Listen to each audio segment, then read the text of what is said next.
My name is Paulette Jones, a Public Information Officer for the Prince George's County Department of Public Works and Transportation. Welcome to the 2020 winter session of the Community Partners Meeting. DPWNT is the host agency today, and I will be your moderator. We know that you're accustomed to coming to the Community Partners Meeting and having a light fare, a breakfast, and a cup of coffee.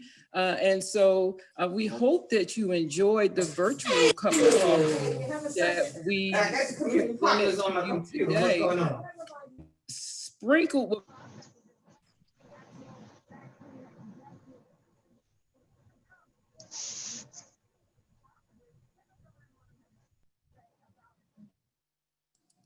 Paulette, you're muted.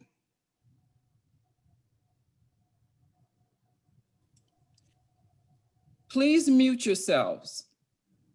If you are a presenter, please turn on the camera when it is your time to step up to the virtual platform.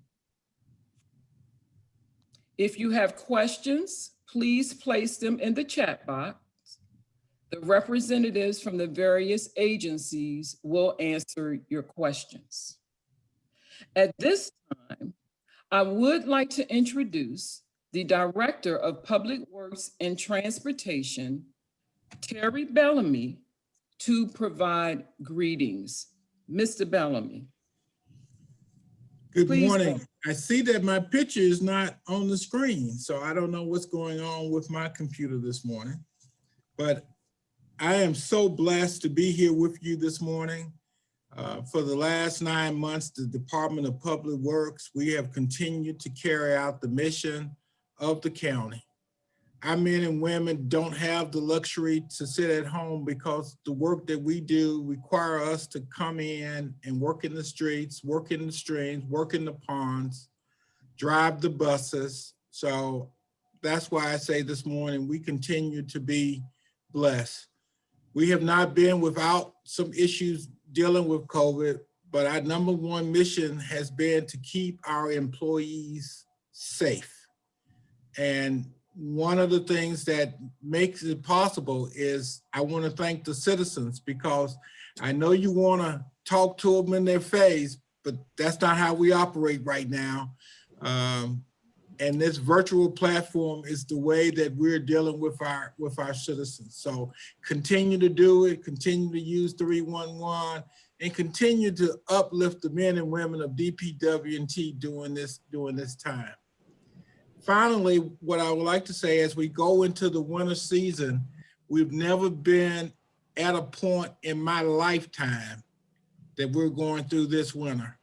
So if it snows, which I hope it don't, please don't go out.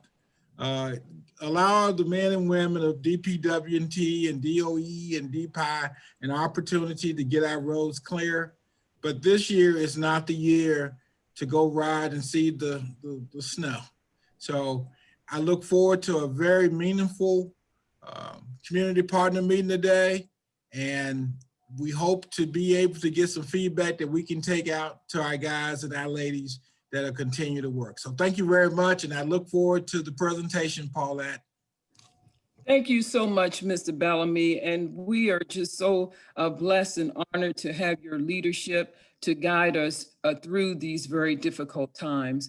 I would like to also acknowledge our deputy directors, Ms. Gwendolyn Clerkley and Martin Harris, and hopefully we will have opportunity to hear from them later in the program.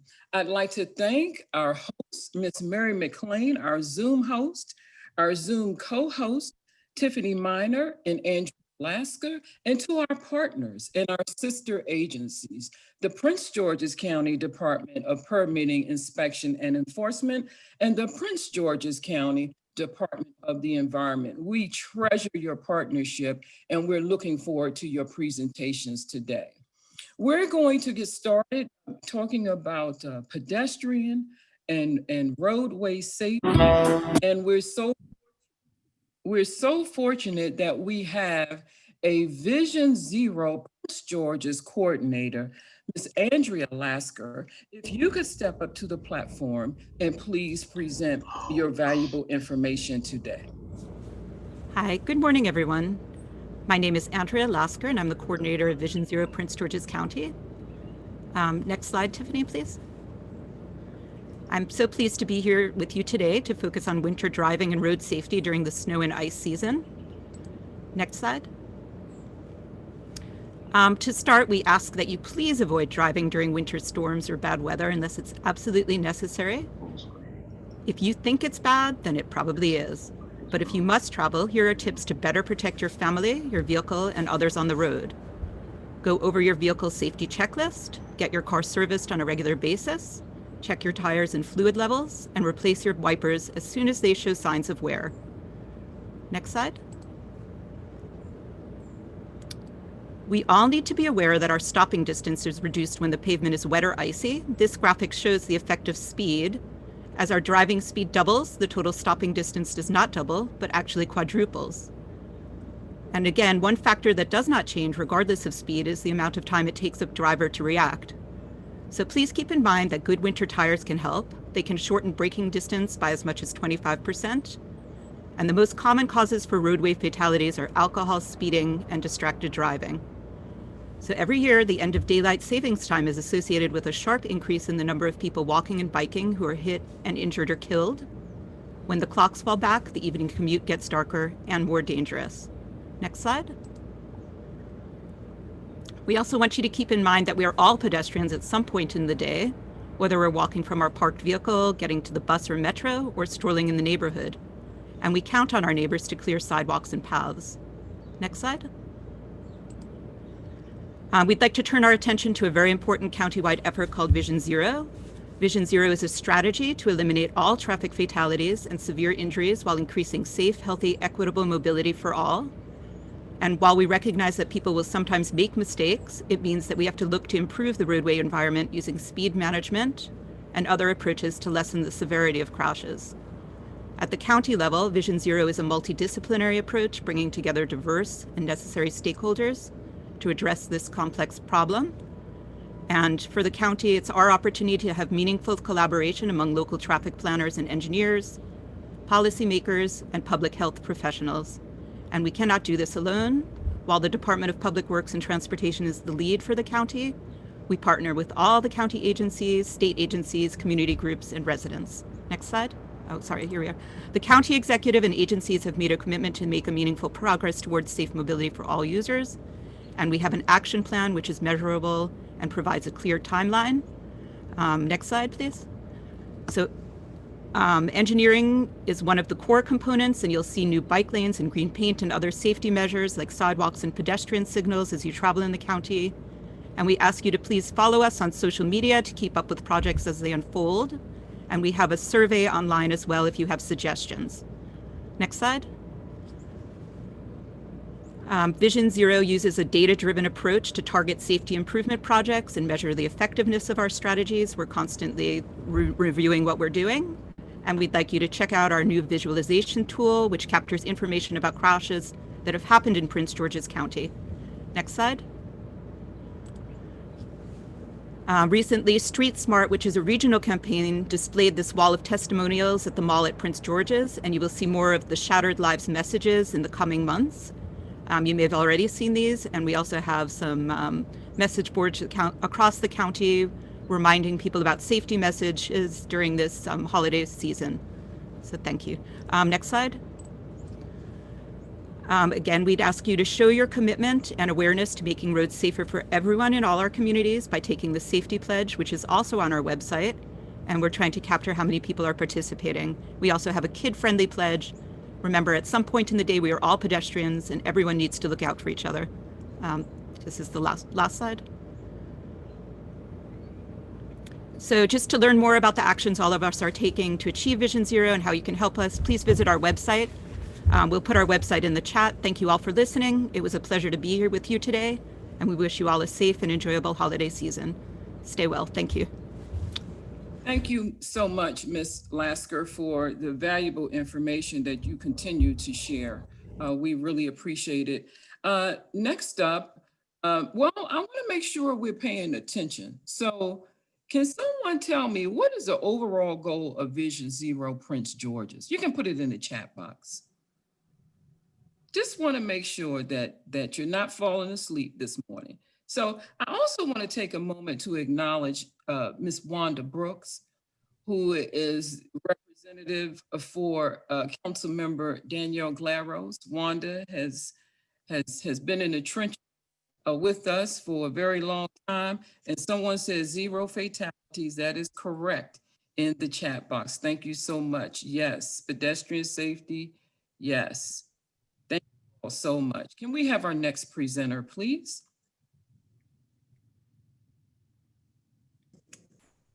And so, we have some great innovative things happening in transportation in Prince George's County. And so next up, we're going to have Mr. Anthony Foster, who's going to share this exciting news and information with you. Mr. Foster, if you could step up to the platform, please. Hi, good morning, everyone. Thank you, Paulette. Can you hear me? Yes, we can. Great. As Paulette said, I'm Anthony Foster, Chief of Transit Planning here with DPW&T, and I'm going to go over some initiatives that have implemented over the past month or so. Next slide. Well, as you know, COVID has definitely taken a toll on the community. It has slowed things down, but I'm happy to report that it has not stopped us from implementing initiatives that have been long overdue. We have purchased new buses in our fleet, as shown in the picture here, and we retired all of our 2008 model year buses. Now, 2008 seems like a long time ago, but believe it or not, they've reached the end of their useful life.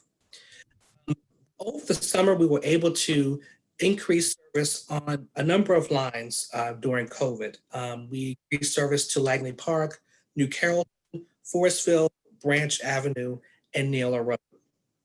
As a result, we've seen ridership actually rebound on those routes because previously we had 60-minute service. We increased it to 30 minutes, and our riders responded. And so we're happy to provide that service, especially for our essential workers.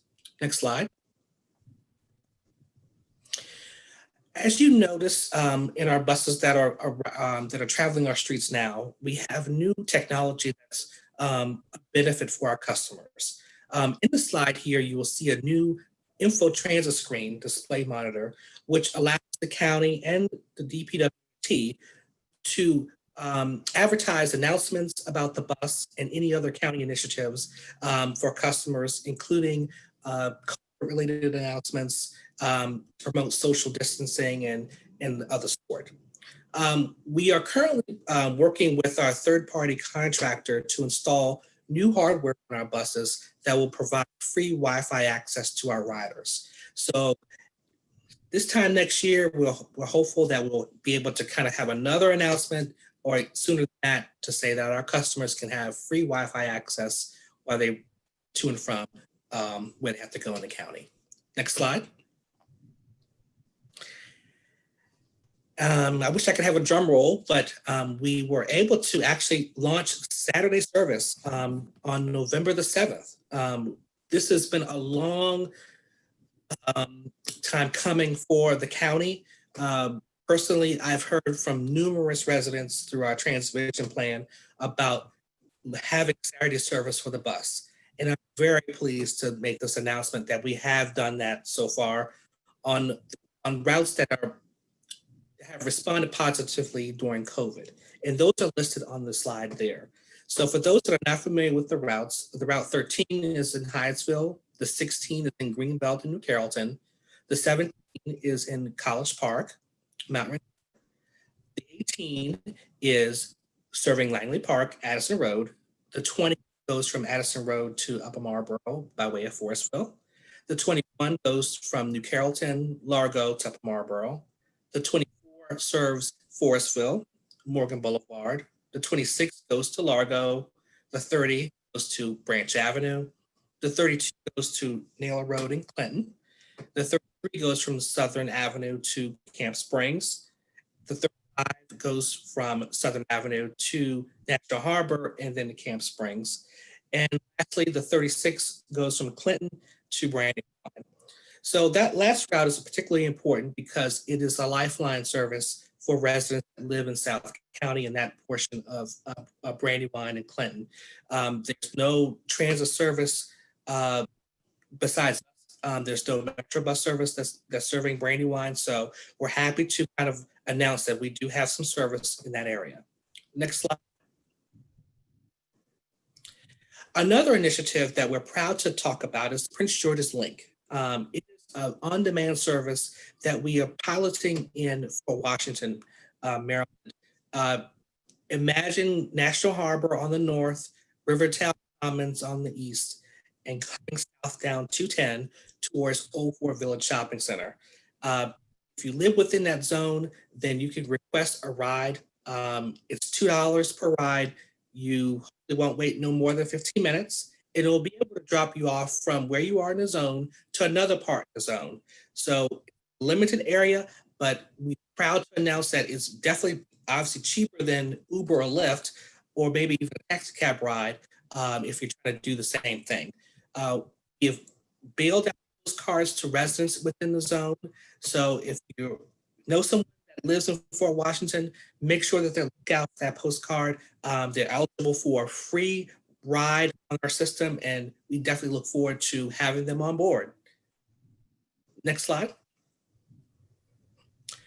Curb is another technology advancement that we're proud to announce. It allows residents to book taxi cab trips by using an application on their smartphone.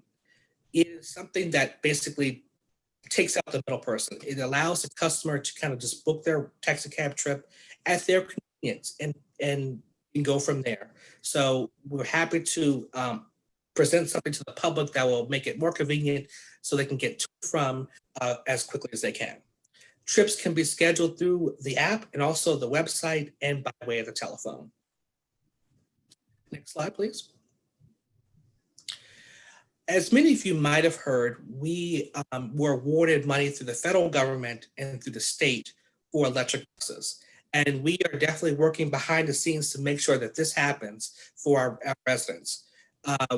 We are expecting 4 buses to come online next year with an additional 8 in 2022.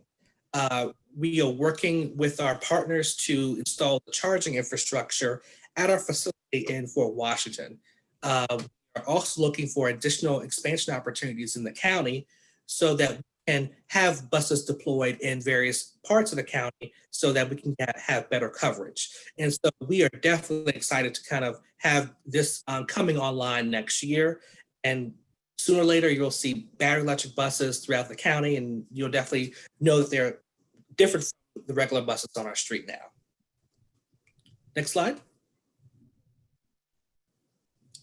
And that concludes my presentation. I'll turn it over to Paulette.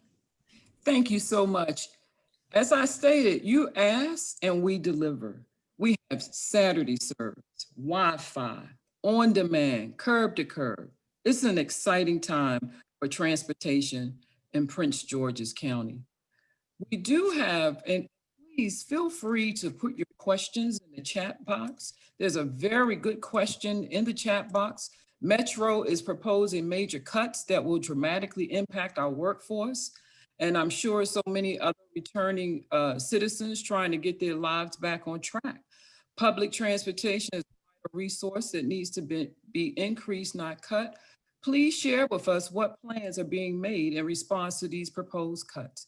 So not quite sure we'll be able to answer your question in totality, but please, our transportation staff, if you respond or refer, this great question to someone that would answer to whoever put this question here, that would be great. So again, how many of you know when Saturday service began on the bus? Here you go, Wanda Brooks, November 7th, so correct. Rita Lassiter, so correct. So you all are paying attention. So we're gonna move on to our next presentation. And we're gonna be Talking about that four-letter word that I know a lot of us do not like to talk about, but we must talk about it because we are upon the season. Snow and ice removal program.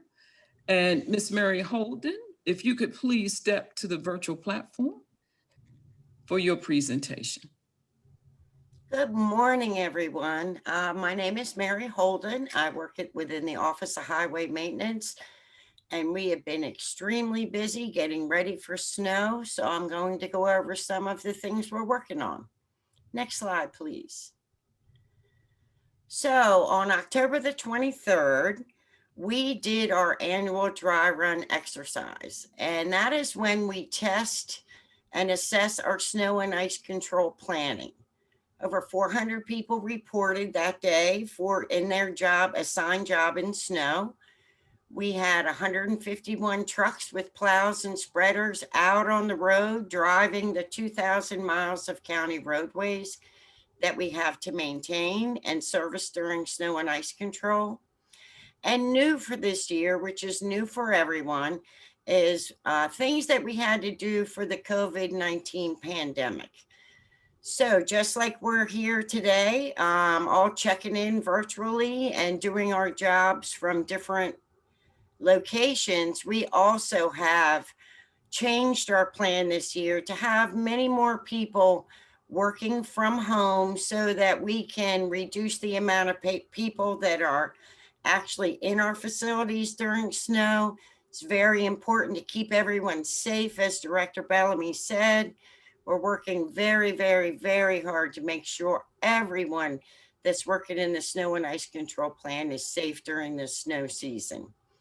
We also did enhanced safety and disinfection protocols because these trucks are being used 24 hours a day in 12-hour shifts. So we have people coming and going out of the same truck. So we have to make sure that everything is clean and safe for the next driver. Next slide, please. This is just a little overview of how we work in snow and ice control. So the county is split into 5 areas. In the northern part is Snow District 1, and they actually work out of our Glendale facility. In the center of the county is Snow District 2, Snow District 3, and Snow District 5. All of those 3 snow districts actually work out of our facility in Forestville in the Ritchie facility. Down in District 4, which is in the southern part of the county, that facility is under construction, but we do have means to work there during this winter in a little side shop that we have going on and with the salt dome there.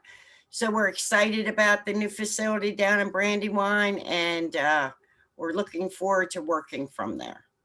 Next slide, please.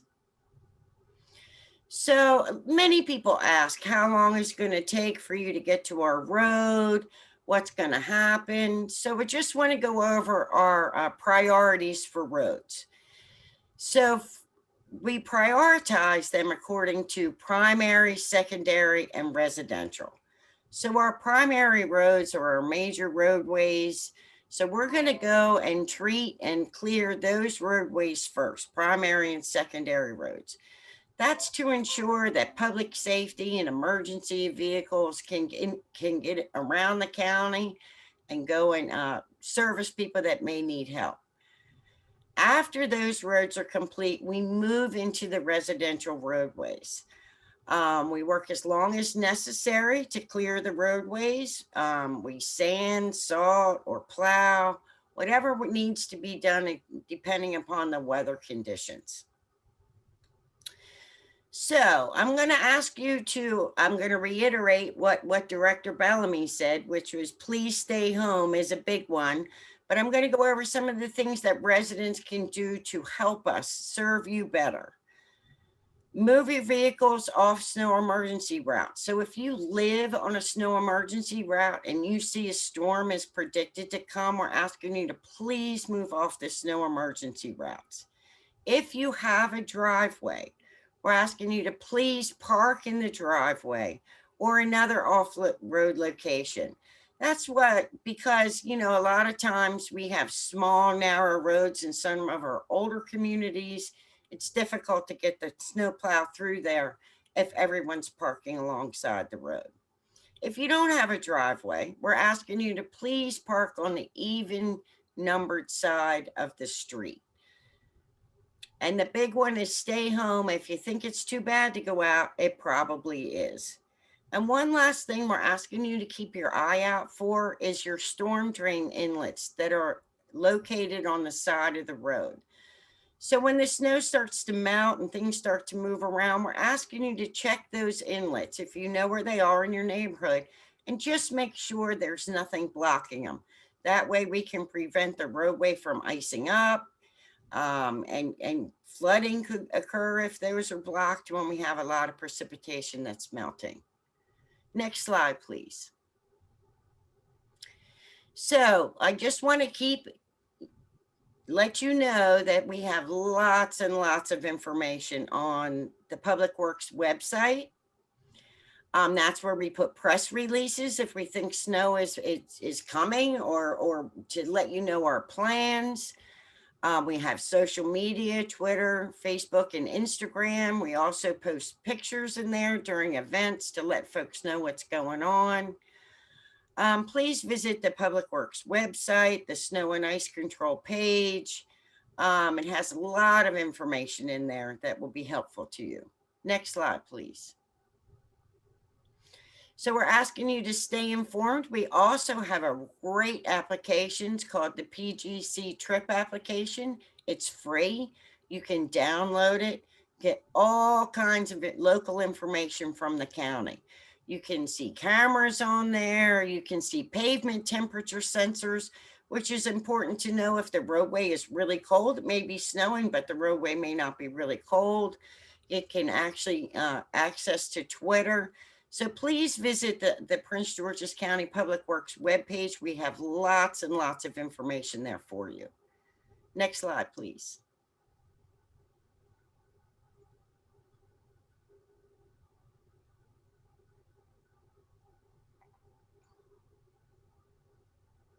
Well, it Hello seems like and we're welcome having a little everybody to the Snow and technical Ice Control difficulty. webpage within DPW.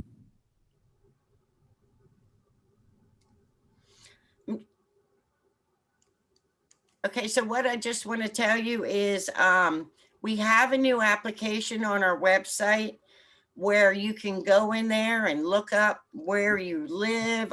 Right here, there's a picture of it. It's a public snow facing event suite. Please visit that website. There's all kinds of information. You can look up your address to see if you live on a county maintained road. You can look up bus routes on here. You can even look at the radar and weather that's coming in on here. And it also has a application on here to where you can see how long it's been since a plow truck has been down your road. So please take the opportunity to look in there and look at all the great information we have virtually for you. Thank you, Mary. This is Tiffany. We were having a little technical difficulties in the actual PowerPoint presentation, but I am going to play the demo that was prepared by Aswan. So. Oh, that's great. Thank you so much. Hello and welcome everybody to the Snow and Ice Control webpage within DPWT. As you can see here, we have our interactive snow map that I'm going to refresh. Once it's refreshed, you'll see a splash page that will come up. So this splash page gives you more details on how to use the site. So once you come to the very end, you click agree and you say okay. Before I launch the main site, I just want to show you here the functionality of being able to use this in a smartphone or a tablet by swiping the ribbon at the bottom. So if I move this to the left, you'll see more information populate. So it gives you an idea of how this can be used on a mobile platform as well. So let's say that you want to use this in on a desktop or a laptop, or even in the phone for that matter. You can click on this little icon at the bottom that says open in a new tab. So that will give you more functionality with regards to the site. So here once you come to this site and you read through all the instructions on how to use, you say, okay. And let's say you want to search a road, you'll say Sunnyside, for example, and I click enter. It will take you to the snow route that has been serviced. As you can see here, this is snow route 310. And you'll also see areas that are white, meaning they are not color coded. In other words, those areas is not maintained by the county. So if you also want to, you can add layers. For example, if you're using public transportation, you can turn on and off bus routes and bus stops. You can also get live weather data from the National Weather Service and NOAA, including recent weather imagery as well by turning these layers on and off as you wish. You can also change base layers here from imagery to imagery labels and a plethora of other options. You can print out maps of your neighborhood, and also you can share maps with your family, friends, co-workers using these social media links. The next tab over is the Public Snow Operations Suite that gives you an idea of when the snow plow trucks have passed your area using this legend here. And the last tab is the State Weather Station information, giving you state level details of the state roads within the county and other interesting maps and sensors as well within these links.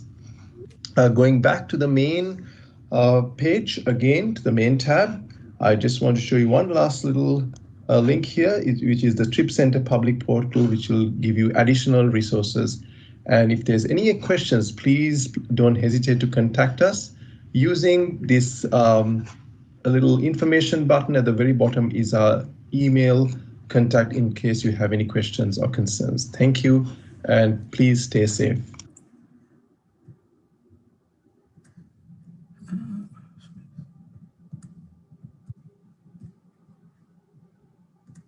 So thank you so much, Mary, for that great presentation, and Aswan for providing us with the demonstration in terms of our snow suite. And I would encourage, we have a staff on board from Office of Highway Maintenance. Please visit the chat box and respond to the questions that have been placed in the chat box.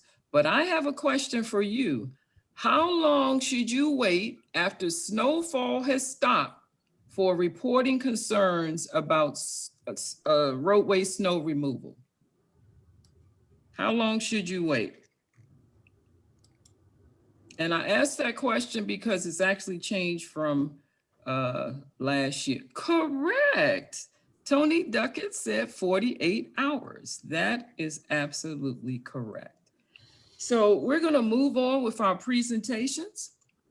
And I believe we have next our Department of Inspections, Permitting and Enforcement. And my good friend Avis Thomas Lester, if you could step up to the platform, that would be great. Good morning, everybody. DPI is happy to see you. I looked through the participants and I see a number of community partners that we deal regularly with. So thank you for coming, and be in touch if you have any questions. Before we start, I'd like to acknowledge DPI's director, Melinda Bowling, who was on the call here. I'd also like to acknowledge our deputy directors, Dawit Abraham and Gary Cunningham. Deputy Director Cunningham would like to say a few words to us now. Good morning, everyone. As we all know, the COVID-19 virus has changed the world. And it's also changed the way that we had to do things over here at DPI. We made some adjustments to some of our programs, trying to keep all those critical functions in play, such as ensuring our seniors were cared for, looking at multifamily dwellings and apartment complexes, making sure that businesses were operating safely. And with that, we had to implement some new strategies. We've moved most of our processes online. And we've also, one of the first areas in the region to do virtual inspections. We want to ensure the safety of the citizens and our inspectors. So we are not going into homes that are occupied or businesses that are occupied. We're using things like FaceTime and Zoom to actually doing some of our inspections. So we've changed our processes. We know that there was a period of time where we were not out there in the field. So we're getting caught up on all those cases. So I ask that if there's something in your community that has not been addressed, that you give us those addresses and we'll look at those specific cases and we will follow up with those. And Avis will give the rest of our presentation. Thank you very much. Thank you, Deputy Director Cunningham. I'd also like to acknowledge some of my DPI colleagues and managers who were on the call. I saw Dan Dornan and Lori Paris and Val Carey.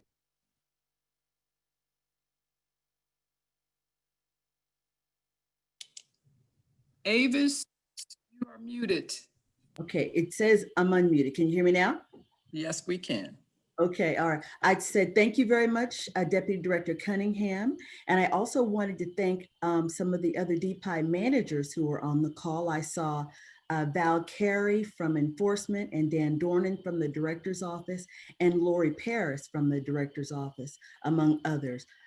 So thank you very much. We have enjoyed continuing to serve you during COVID. Next slide, please.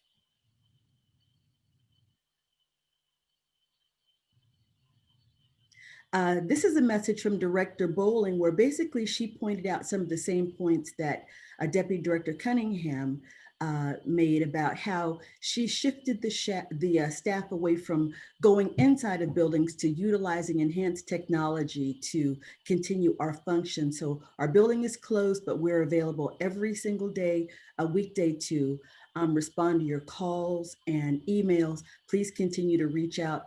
See us on social media, see us on our website. We've got 2 monthly newsletters. You're welcome to give any of us a call. The phone numbers are listed on the website, so please continue to reach out. Next slide.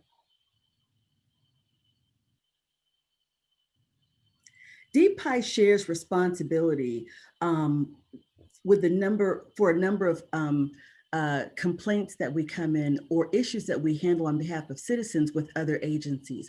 One of the questions that we get frequently is who handles parking complaints? So this slide shows us that DPI handles complaints of vehicles parked on residential lots, on unpaved areas, commercial vehicles in driveways, untagged vehicles, etc. The Revenue Authority handles abandoned vehicles, wrecked and junk vehicles parked on roads, etc. And the Police Department handles no parking zone violations. So this graphic, if you go all the way down it, there are a number of topics that we all share responsibility for. It'll help you figure out, who you want to reach out to after you call 311 if you have additional questions or you'd like to follow up on your 311 complaint. Next slide.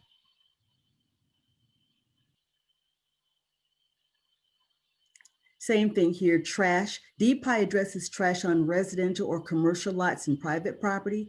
DOE collects trash, recycle bulky trash, and yard trim. And DPW&T addresses complaints about trash on sidewalks, roads, public rights of way, etc. As Paulette said, we all work very close together to make sure that we respond to these issues for citizens. If we get a complaint that's not something that DPI handles, I forward that and they do the same. So we try to make sure that we have all the bases covered and making sure that we respond to whatever your issues or of concern are. Next slide, please. Okay, we get most of our calls about neighbors who we are concerned about committing code violations. So we've sort of put together a list here of the 10 frequently violated codes. Number 1 is operating a business such as a restaurant or nail salon out of your home. When you sell food to people, they sometimes come back when they're not invited. So, that poses danger. You also have to make sure that whatever you're doing business-wise is safe for the people who will be utilizing it and also for you. So that's the reason why those codes were established, and we need people to follow those. Performing automotive work on a driveway or street. Once again, you have to make sure that you do not do this kind of work. There are dangers that can be posed. Plus, it's unsightly in your neighborhood on the street, having cars torn up, pieces torn up on the street or on your driveway. It's unsightly and unsafe, so it shouldn't be done. Doing any kind of unpermitted construction, we'll talk about that later in the presentation, but we have a number of complaints every month about people who bought that house with that beautiful deck, bought that house with that wonderful, basement, bought that house with the widened driveway or whatever. And then, things start happening. Either somebody reports something and then you get a visit from a DPI inspector and then they let you know that those structures aren't permitted. And then you have all the complications of dealing with those. That's the easy side. The difficult part is if, walls start, buckling or falling down, windows start leaking because they were erected, constructed with shoddy materials by workers who weren't trained or licensed. So you want to make sure that before you buy anything, you want to make sure that the construction that was done on your home was permitted when you're buying. And you want to make sure that whenever you want to do something for your home, you visit the DPI website to find out about how to get that project permitted. Accumulating trash and dumping, we know what those are. Parking commercial vehicles in driveways or on residential streets. There's information on the DPI website about that. That is something that we get a number of complaints about. Also, parking vehicles on unpaved surfaces. You may not park on the grass in the front yard. You may not park on the grass in the backyard. You have to park on the driveway or on the street. So we understand that people are sometimes concerned about parking their vehicles on the street, but it's not allowed on unpaved surfaces. Failing to adequately maintain a property. If you own a property or you manage a property, you must maintain that property. It is a code violation not to. Once again, number 8, allowing a property to fall into disrepair. It's not allowed. You have to do regular maintenance on properties to make sure that you keep them up. Keeping junk cars, old vehicles, etc., and also leaving abandoned properties unsafe. All code violations. Next slide, please. Okay, many home-based businesses are prohibited in Prince George's County. What qualifies as a home-based business? Any business that you operate at the place where you live. Just because you want to operate a business does not mean you can do so. Any kind of legal business, well, most of them require a license or permit from DPI. So please go to the DPI website and check out what those requirements are. Some examples, like we said previously, are running a restaurant or selling food at home. You may not operate a nail salon because of the chemicals that are used for that. You may operate a hair salon or a barbershop, but you need a use and occupancy permit to do that. You may not convert your single family home into a multifamily dwelling or rent rooms. We have a number of people who complain about that every month. And you may not operate an unlicensed daycare center, adult care center, or elder care center. You may not do that. And if you get caught doing it, the fines, if you add up, the fines from the different agencies involved could total $2,300. So you want to make sure that you follow the rules on that. Next slide, please.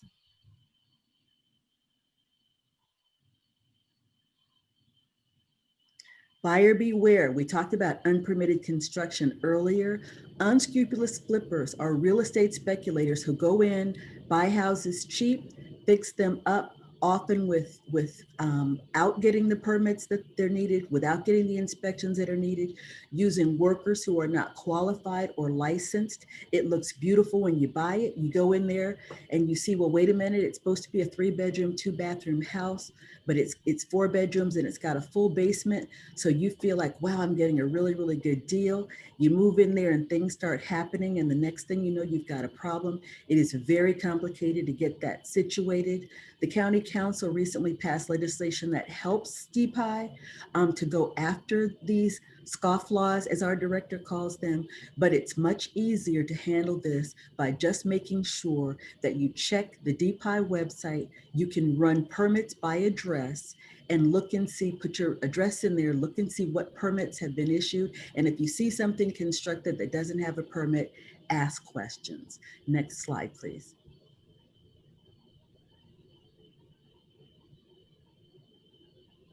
Next slide, please.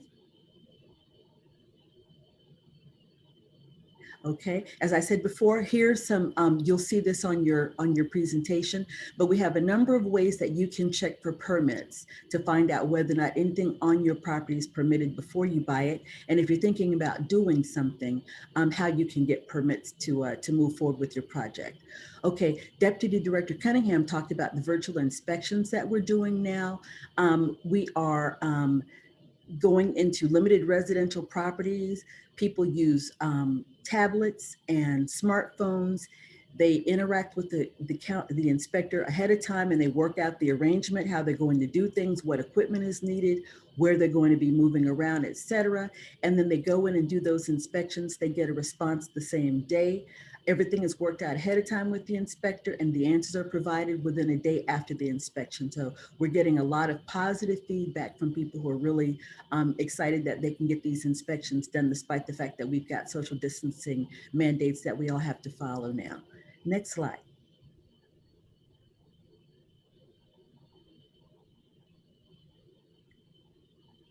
Our business development section is another relatively new feature. It's about a year old.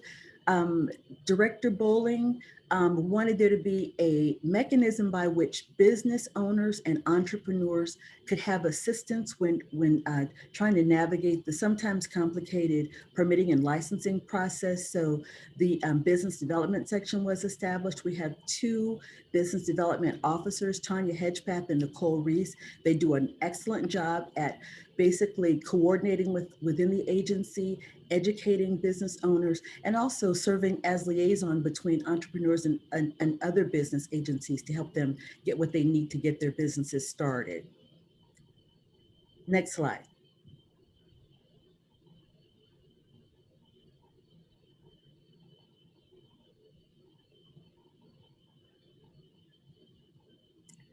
Next slide. Okay, our Momentum Online system launched in October. Basically, DPI began a modernization initiative with the implementation of Momentum, the new online system for permitting, licensing, and inspections. It's going very well. So you can get information about Momentum on our website. We've already talked about snow and ice. Basically, owners, managers, tenants of residential and commercial properties abutting sidewalks near county-owned roadways are responsible for removing snow and ice within 48 hours after it has accumulated. So you can get information about that on our website. If you don't remove that snow, you'll get a reminder notice. 24 hours later, you may be issued a citation for a fine of $100. After that notice, a fine of up to $100 per day will be assessed until the snow and ice is cleared. Now, there are people who have difficulty doing this. We understand. When you're clearing your snow and ice, if you have an elderly neighbor or an infirm neighbor and you're healthy and able to do that, please, do your part to assist neighbors who may have difficulty getting their snow and ice removed. Next slide.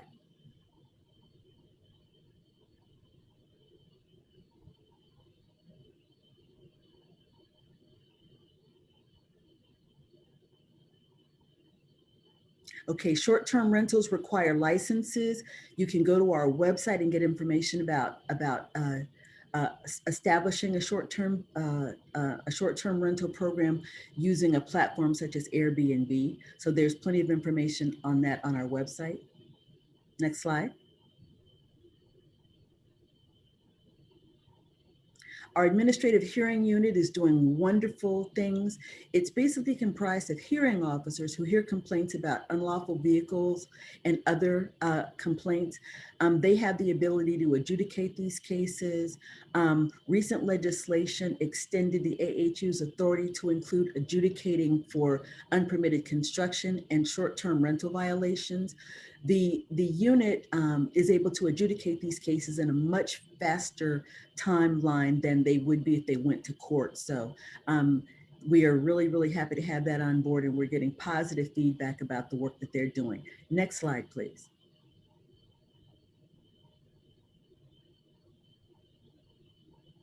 The Nuisance Abatement Board, same thing. The NAB was established to hear complaints that allege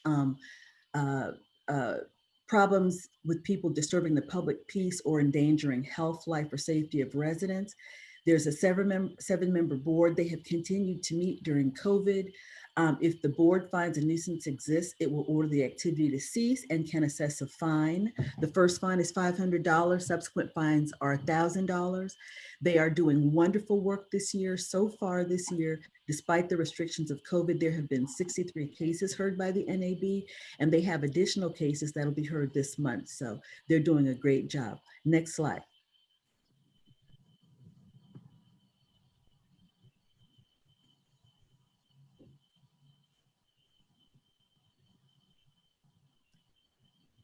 Okay, there we go. We are also translating our information. So if you go to the DPI website, there's information about how you can get most of our flyers and many of our publications translated into Spanish.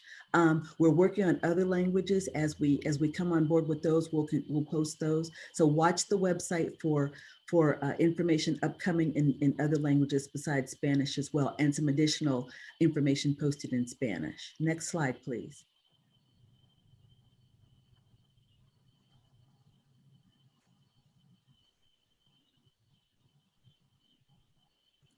Okay, important phone numbers for you here.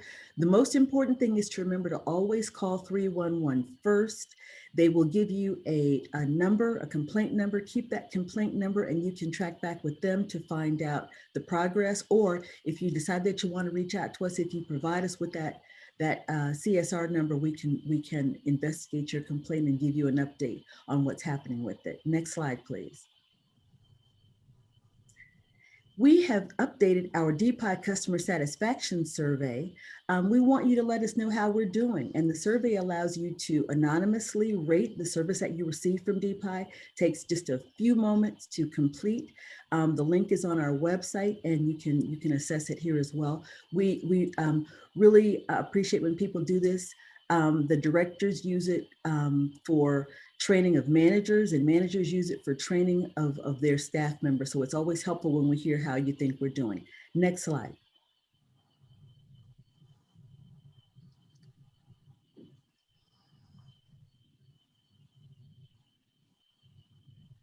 And that concludes us. If you have any questions, I'm the Public Information Officer. My email and phone number are down there. Thank you very much, and have a happy holiday season.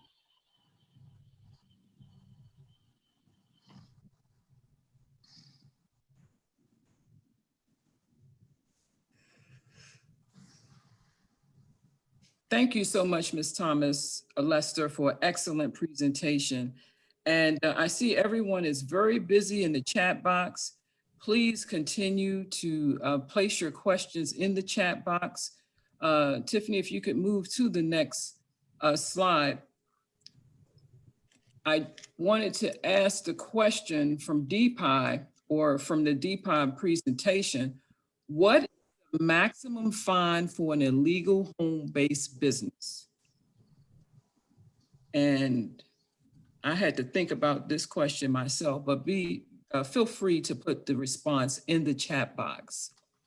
Next up, we do have Prince George's County Department of the Environment.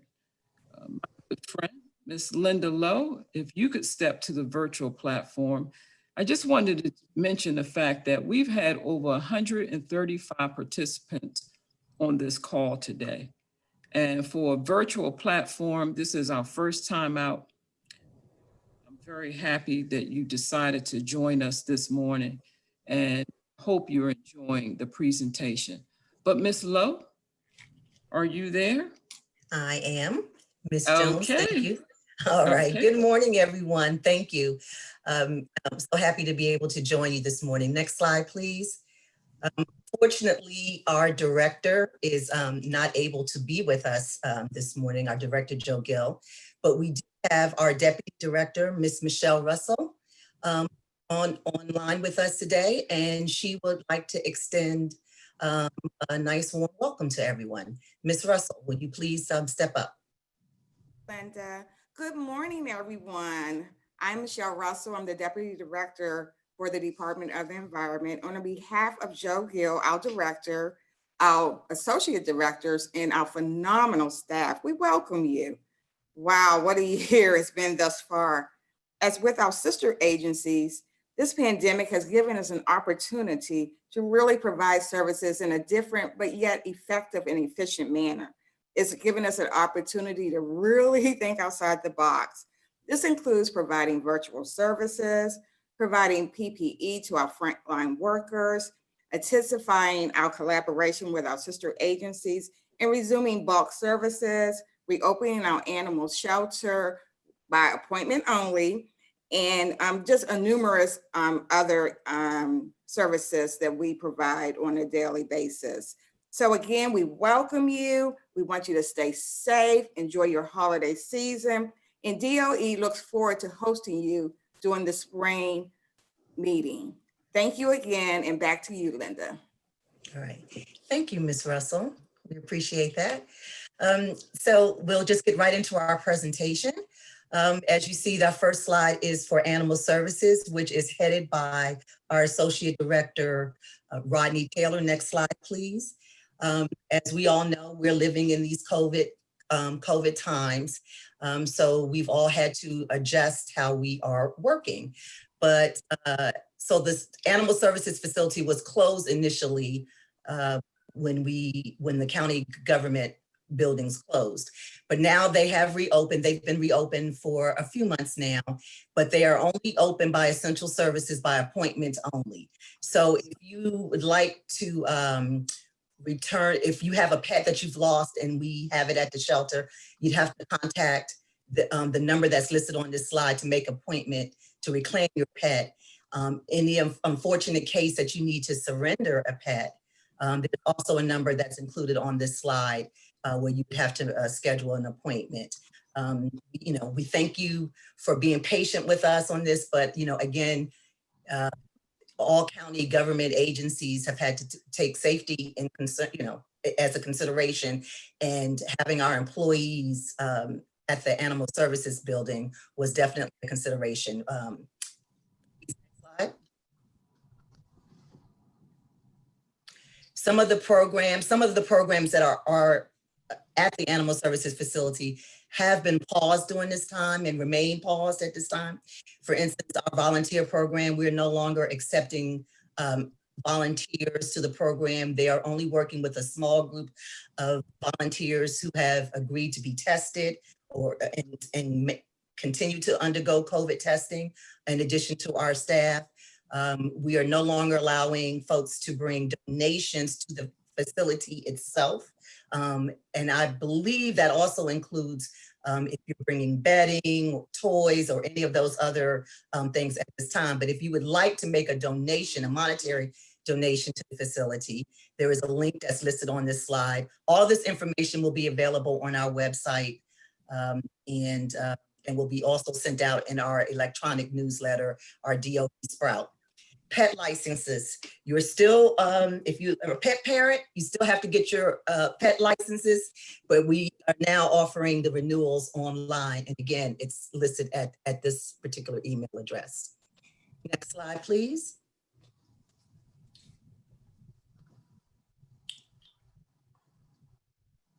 Our Stormwater Management Division, which is headed by Jeff Dehan, our Associate Director, Jeff Dehan. Here are just a few things. Next slide I'd like to talk about. One of which is, I believe, is our rain check rebate program, where we offer 7 types of stormwater management practices for residents, where you can, residents and businesses, where residents can receive up to a $4,000 maximum rebate if you employ one of these practices, and commercial properties and multi-family dwellings could receive up to a $20,000 maximum rebate. Next slide. Our Stormwater Stewardship Grant Program is for nonprofit organizations, municipalities, watershed organizations, education institution, community groups, faith-based organizations, and a lot more. This grant program is funded by the county, but is managed by the Chesapeake Bay Trust. More information about this program is available at the website that's listed on the slide. Next slide, please.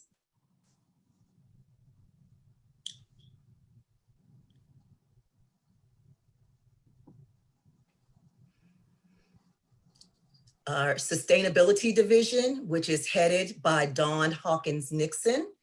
Next slide. One of the new initiatives brought on through this division this year was the Climate Action Commission. It was started in the spring of 2020. There would have been a lot more fanfare about it if we weren't under these pandemic conditions. But it was passed by the county council, and it's the purpose of this commission is to develop a climate action plan for the county that will prepare and build resilience to regional climate change impacts. We all know that climate change is a hot topic now, and the county wants to start to be a leader in this effort. And residents are invited to participate and have voice in how this commission moves forward. And there's information on this slide. And again, this information will be listed. It's also in the chat room and on our website of person to contact if you are interested in participating. Next slide, please. The county's beautification campaign, which is also an initiative that was actually out by the county executive, Angela Alsobrooks.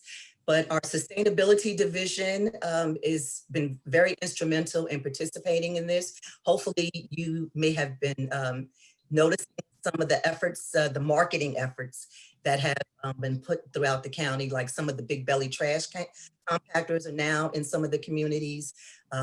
We have bus stop signage and print ads and bus wraps. We've also had radio ads, television ads. It's been media at the metros, but it's all about to try to affect change in the county, to help reduce litter, increase our recycling efforts, to hopefully prevent illegal dumping, and a lot more. And we can only do this if everyone gets involved. So if you're interested in participating or learning more about how you can participate, especially when we get back to non-COVID conditions, you can get more information on our website, or you can also visit www.pgcproud.com for more information of how you can be part of this great initiative.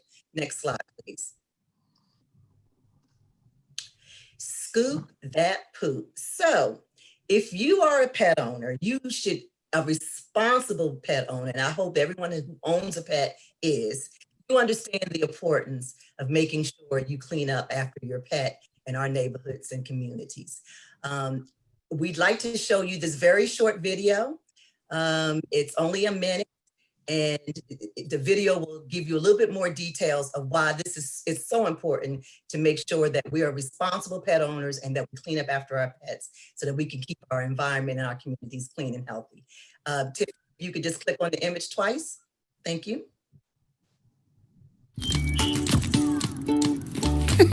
Let's go, boy. Let's go for a walk. Come on. Oh no, Daddy. Ew. Ew. Baby dogs do their duty. It's gross, but let's go. But Daddy, wait. Rats and roaches love dog waste. What your best buddy leaves behind becomes a buffet for bugs and rodents, feeding them what they need to get bigger and stronger. There are 23 million bacteria in 1 tiny gram of dog waste. The longer dog waste is left, the more dangerous it becomes. Dog waste isn't like other kinds of pollution. It attracts parasites and bacteria that can make people really sick. If owners don't clean up after their pets, that waste can end up in our waterways. If you think it won't follow you home, think again. There are grosser things than picking up after your dog. I guess there are some things way nastier than picking up a dog's poop. Good job, Daddy. Scoop that poop. All right, thank you. So hopefully you now understand why it's very important that we do continue to be responsible pet owners, clean up after our pets. If you are, that's initiative is within our sustainability division. If you're interested in receiving signage that you can put throughout your community, the signs that say, please clean up after your pets, or you just want more information on this initiative, please again visit our website, and there's actually a page dedicated to Scoop That Poop where you can get more information of how you can be a participant. So our last division, our resource recovery division, is one of the most important for a lot of you because this is a division that handles our trash and recycling.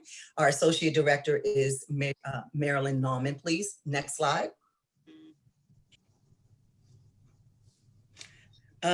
Two things that we really want to talk about that are coming up is your Christmas Day and New Year's Day waste collection.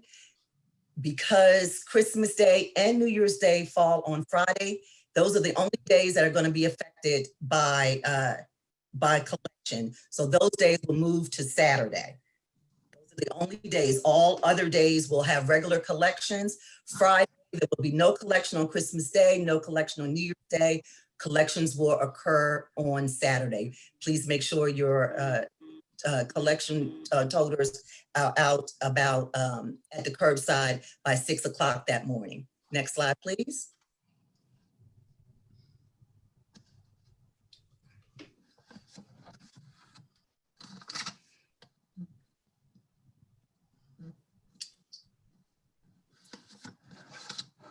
Next slide.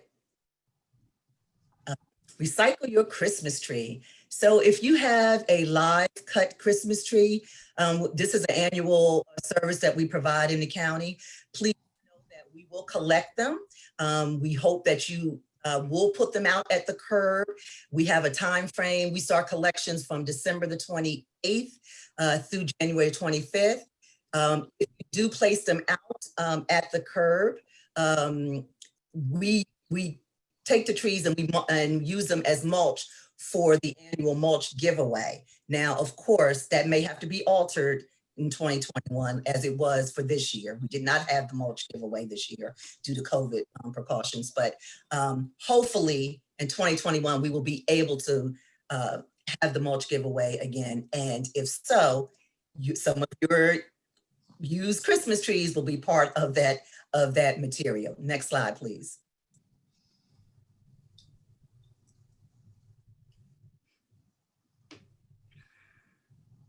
Holiday string lights. If you have a set of old lights like I do, I have a bunch. I'm going through my Christmas stuff now and finding that I have a lot of set of lights that don't work. You can bring those for recycling down to our Brown Station Road Convenience Center in Upper Marlboro. And also, if that's too far for you to go, some of our local retail stores also recycle. You'd have to do your own research on it to find, but we would encourage you to just make that extra effort as opposed to just throwing them in the trash. Next slide, please.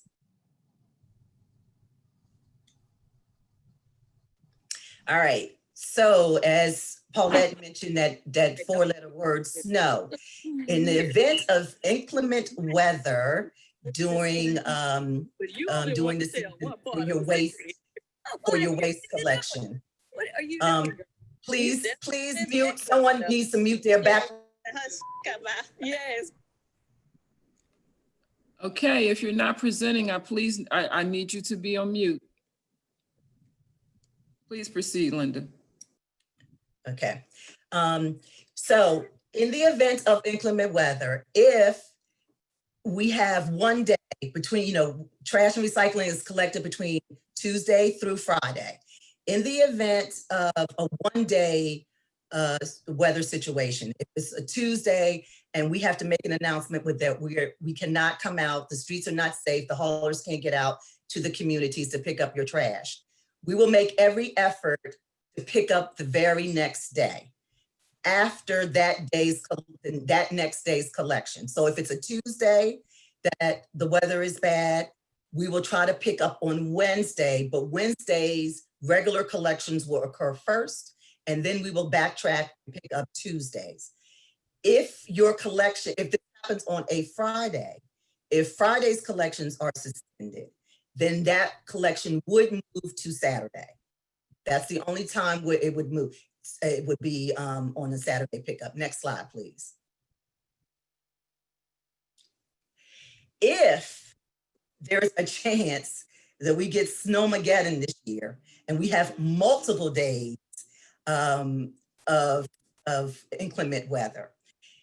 If it's a Tuesday and a Wednesday, and again, this information would be posted on the website, it would be sent out on social media. It would be made available as soon as we can feasibly make this decision. If 2 consecutive days of inclement weather occur, then the collections will move to the very next week.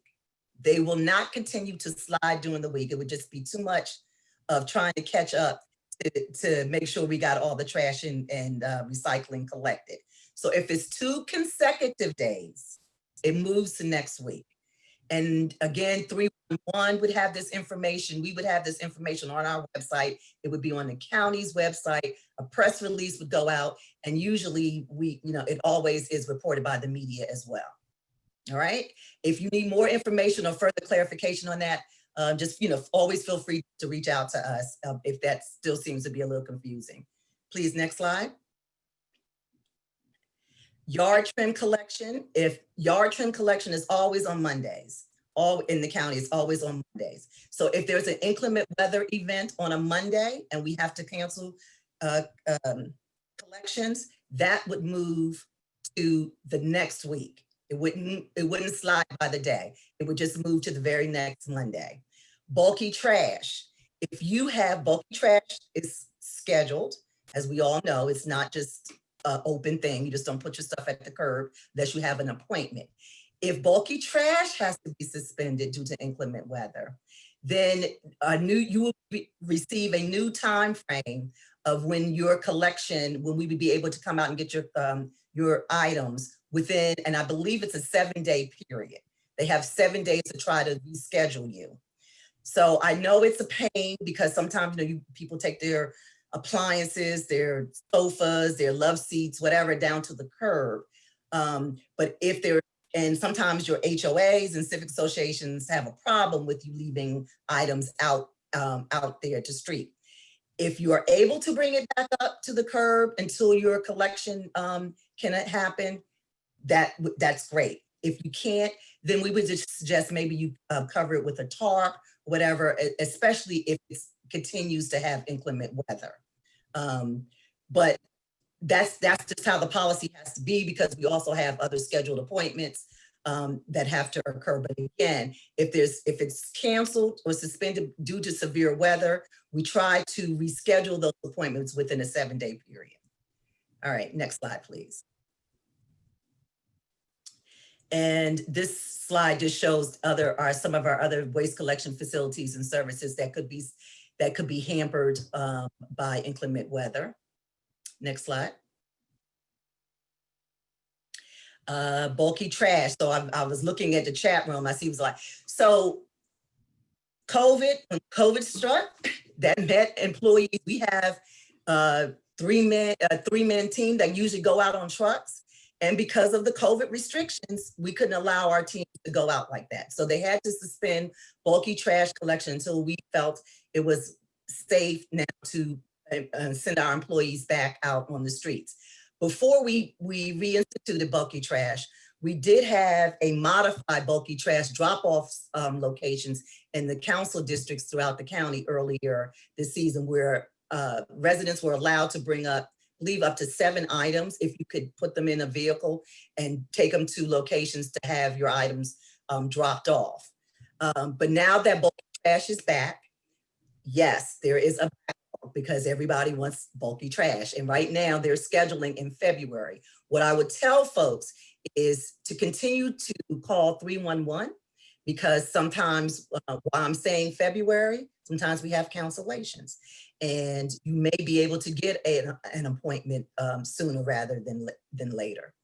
But just please know that it's because of the backlog, the 3 or 4 months that we did not have bulky trash collection at all, that we are finding ourselves in this situation. And we're doing the very best that we can to make sure we get residents scheduled as quickly as possible. Next slide, please.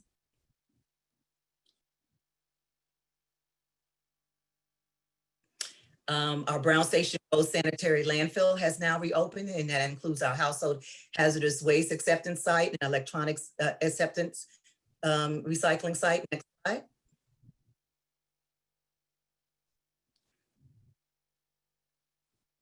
Again, this is just more information about the other acceptance sites at the landfill and what you can bring.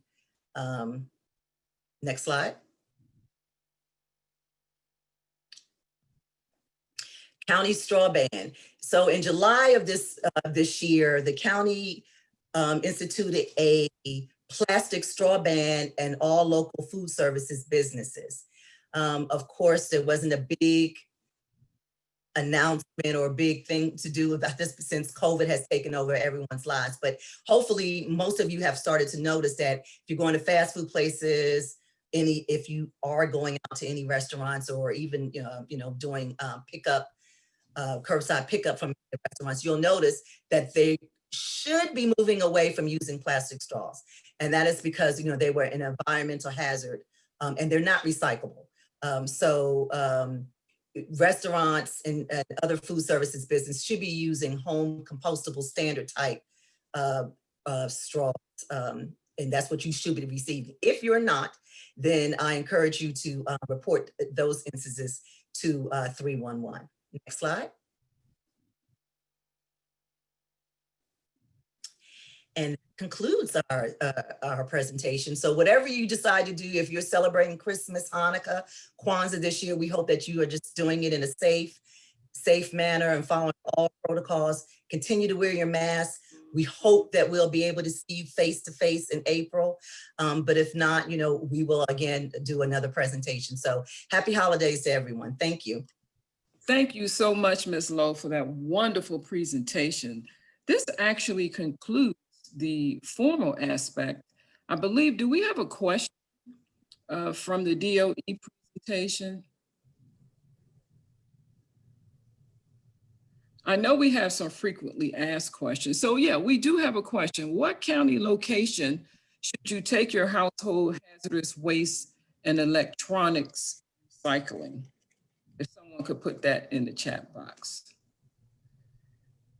So at this time, I was hoping if we want to hear from you, in addition to what you've placed in the chat box, but if I could ask our Deputy Director, Ms. Gwendolyn Clark, if you could step to the virtual platform and share a few words with our community partners, that would be awesome. Good morning to everyone. It is an honor and a pleasure to be here this morning with all of you. Thank you first and foremost, thank you for attending this meeting. Thank you for your awesome participation. Great questions in the chat. That we've all been able to respond to the questions appropriately. If you need additional information, please be sure to reach out to us. As Mr. Bellamy stated earlier, because we do want to protect our staff, we are asking when our staff are working out in the field that you don't approach them, but that you do call 311, or you may call our offices, 301-883-5609. I'll put the number in the chat if you have questions or concerns. But we're proud Prince Georgians, and I really do thank you all for hanging in there and supporting us during this time. We know things are significantly different, and we all have to operate differently in this COVID environment, but it is all for the best. We must stop the spread of COVID in our communities, and in order to do that, we have to stay social distant and stay at home to the greatest extent that we can. So again, thank you all for attending our community partners meeting this morning. Thank you for embracing the virtual platforms, and a big shout out to Paulette, to Tiffany, Mary, Andrea, and all of our presenters, Avis, Linda, Gary, Mr. Bellamy. You all have done an awesome job, and we're greatly appreciative of your efforts. Oh, I left out Anthony and Mary Holden. So Thank you all very much. Thank you so much, Ms. Clerkley. We absolutely adore you. And you know, it really does take a lot of effort to put on an event like this. And I would be remiss if I didn't thank Malika Matthews. She was also an additional Zoom co-host. And at this time, if we could have Mr. Martin Harris, Deputy Director of DPW&T, if you could step up to the virtual platform and share a few words, that would be great. Thank you, Paulette. I hope everybody can see and hear me. I've been extremely impressed by the quality, not just of the presentations, but quite frankly, the quality of the questions that have come across in the chat format from our records. The county executive often talks about being Prince George's proud. And for me, it goes beyond what I do for the department as a resident here, just seeing depth of thought and engagement from you all as our community partners, just my heart is just, it's bursting, to be honest with you. I'm proud to live here. I'm proud to call this place home, and I'm tremendously proud of the team that we work with, both with DPW&T and with the agencies that some of which that you all have gotten to spend some time with here today. This is a truly special place, and I hope that take our time, even in this tough situation, this season of Thanksgiving, to reflect on that and to just continue to just be grateful and proud of the place that we call home. Thank you all for all the work that you all do out in our fellow agencies. Thank you all for being as engaged as you are. And while we're in COVID, we have to stay home and we have to stay careful and vigilant. But hopefully, as folks have heard, in a few months, we've got vaccines and things on the horizon. And I hope as we do begin to emerge in the spring and summer, that you all will take advantage, particularly of some of the new transportation options and activities that Anthony discussed. It's taken a while for us to get there. Some of these things are truly historic. And I just want us all to be able to safely be able to participate in them at the appropriate time. So just thank you all for the team for putting this all together. And I wish everybody a truly safe and wonderful holiday season, and God bless. Thank you. Thank you so much, Mr. Harris. So, you know, we still have quite a few participants on, and I'm just wondering if we would take a couple of questions if we can. In an orderly manner, if someone just has a burning question that was not answered in the chat.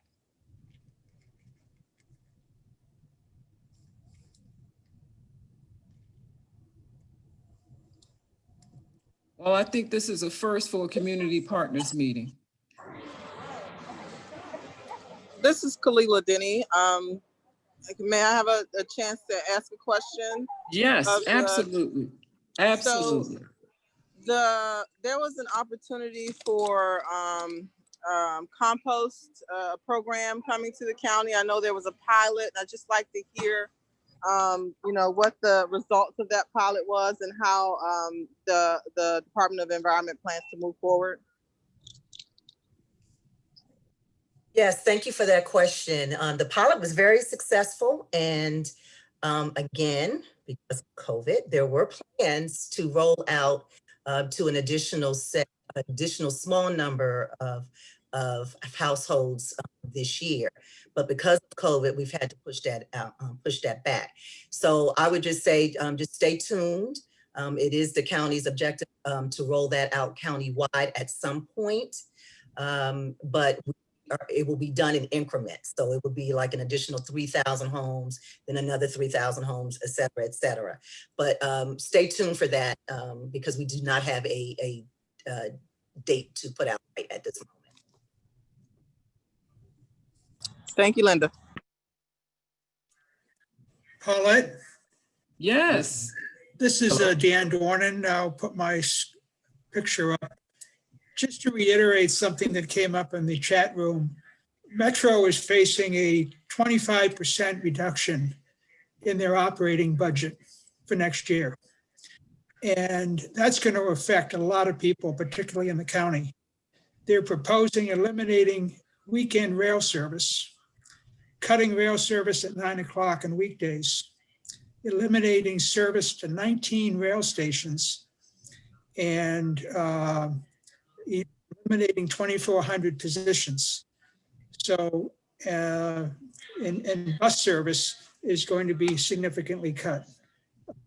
A whole bunch of routes. Just look for the newspaper, check their schedule. They're going to have public hearings on the budget. It's probably worthwhile being involved because it's going to affect a lot of people. Thank you. Have a great day and a great weekend. Bye-bye. Thank you so much, Mr. Dornan. We always value your input. Do we have any additional? On Yes. that, as you know, there's a question asked about and posed about that in the chat.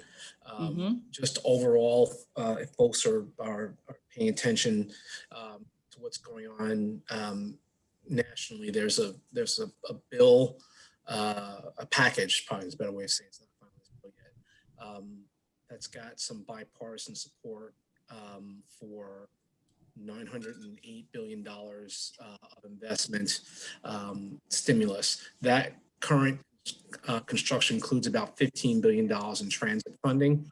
The bottom line is that there are things we can do around the margins to help here, but the bottom line is in order to be able to prevent what Dan just eloquently discussed, it's going to need significant federal support. And so that's really what we're all trying to push for, well, jurisdictions in Vermont. Thank you so much for that follow-up, Mr. Harris. Hi, this is Darnell Bond. I have a quick question. Sure. Does DPI have a timeline for when they will be completing the truck inspections at the landfill?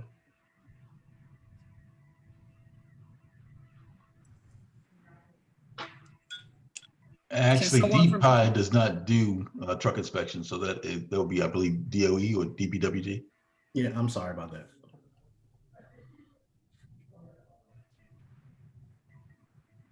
This is Carl Taylor from Lanham Station Area Citizens Association. Can everybody hear me? Yes. Yes. I wanted to find out if anyone else has a blatant disregard of people doing businesses, usually construction and lawn care businesses out of zone and in residential areas, even to the point where they advertise online.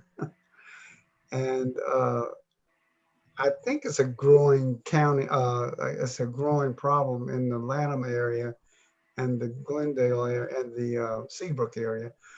I wanted to find out if anybody else has a similar problem of these trucks, construction trucks and lawn care trucks rampantly doing business in spite of reports to DPI.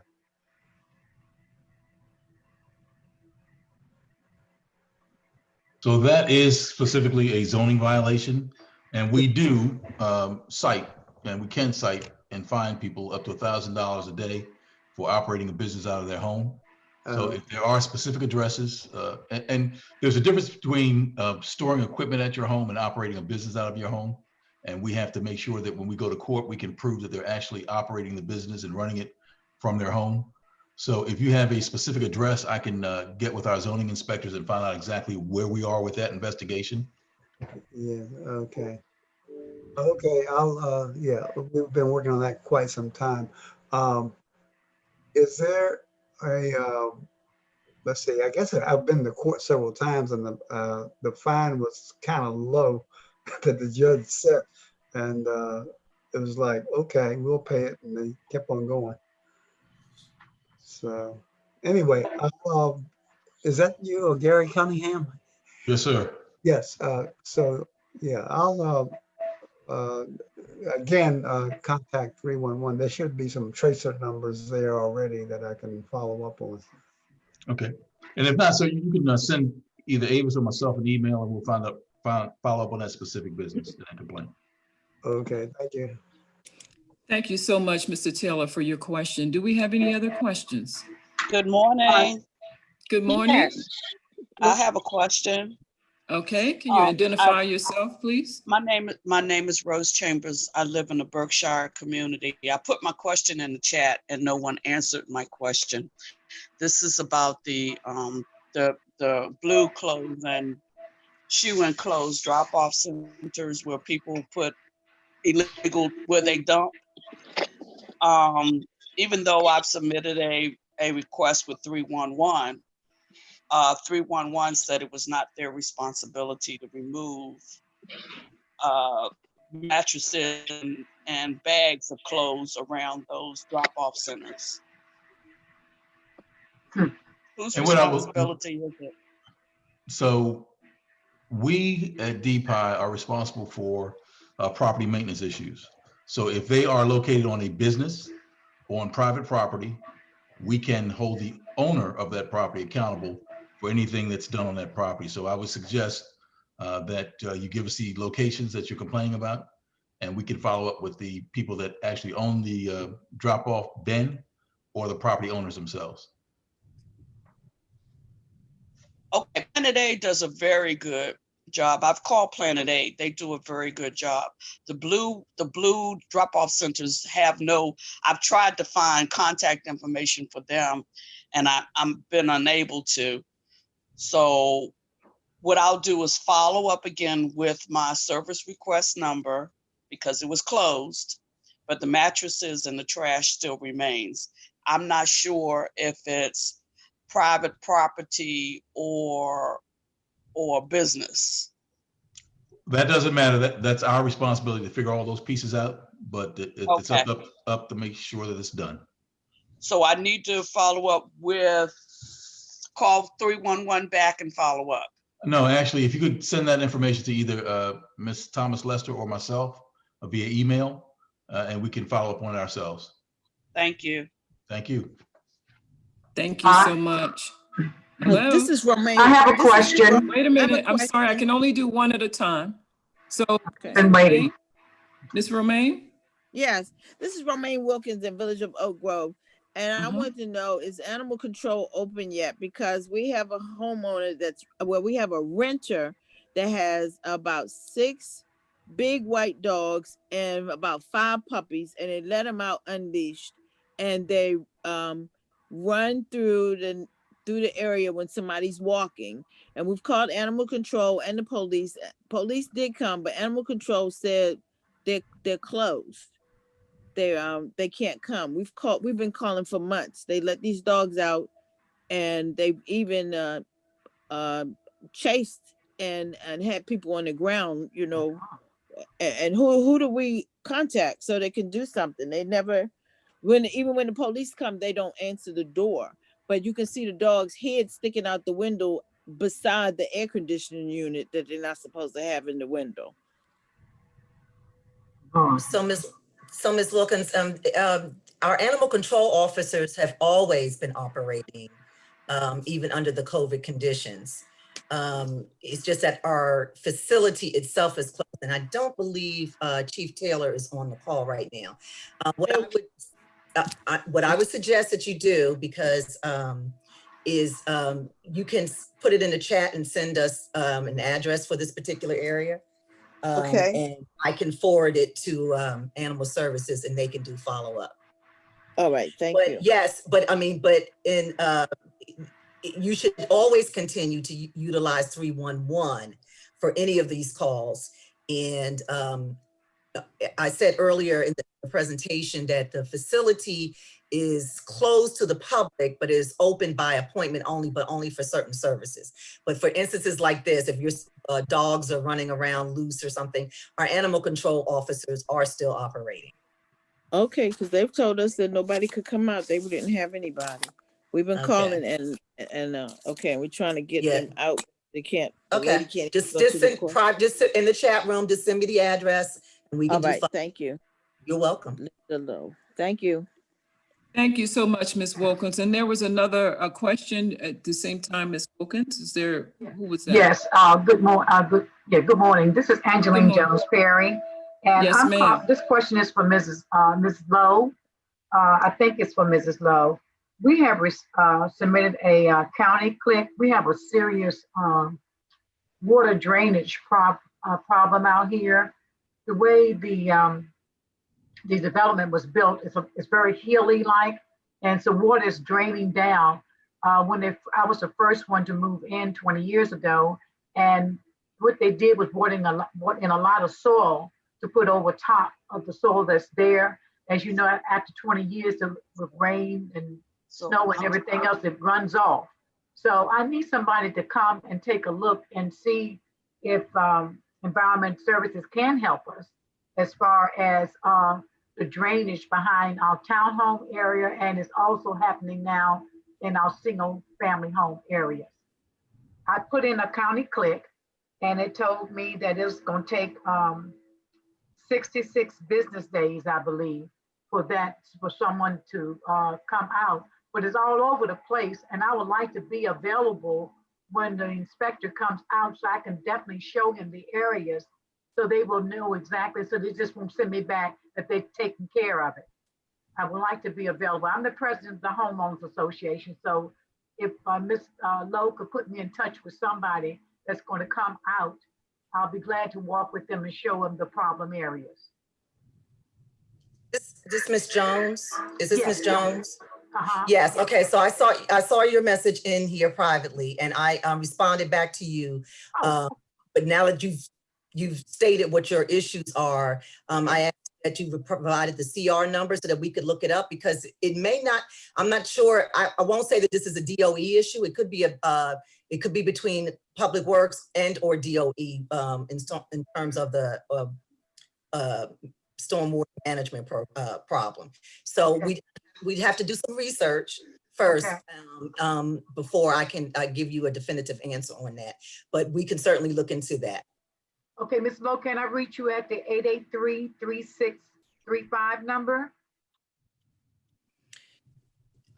No, you can. I'm not sure what that number. I saw it somewhere on one of the slides. I'm going to privately send you my in here my cell phone number, please. Okay, thank you. Appreciate it. You're welcome. And Thank good you so morning much. to everyone. Good morning, Paulette. May I follow up on Oh, that sure, for a second? please. Sure. Just wanted to remind everyone that we are asking that you allow our inspectors and our workers to do their work independently. We do take pictures, and we'll provide those to you if there's some concern that we haven't looked at the area that you wanted us to look at. But when we come out into the field, we do ask that you not attempt to walk with our staff while they're doing their work. So if you could please do that for us, it would be greatly appreciated. Yes, Thank you so for that, much, Glenn. Ms. Clarkley, for that. Yeah. Mhm. Okay, do we have an additional question?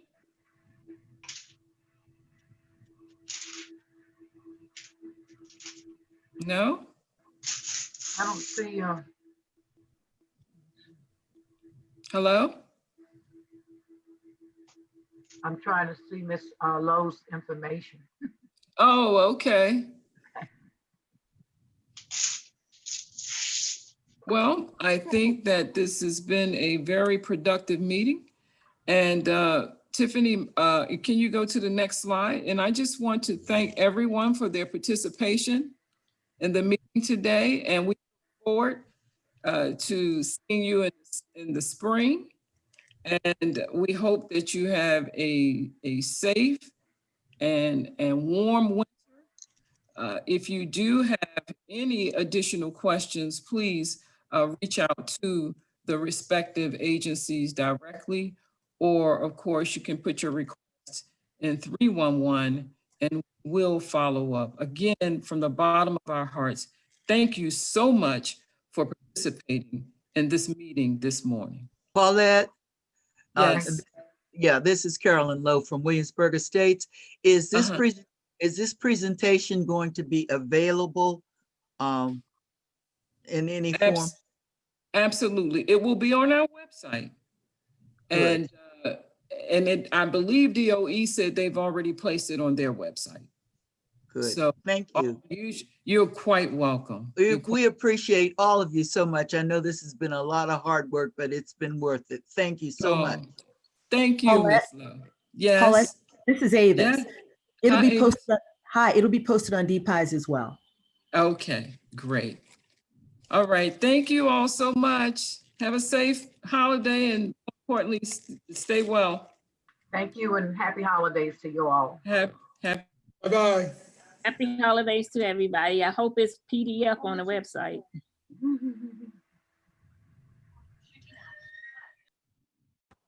Goodbye, everyone. Happy holidays. Merry Christmas. Happy holidays. Merry Christmas. Excellent presentation. Everybody, please be safe. Excellent presentation. Have a good week. Excellent. Have a nice holiday. Thank you. An excellent presentation. Have A very good presentation. I'm a resident in Woodmore. Great presentation. Thank you.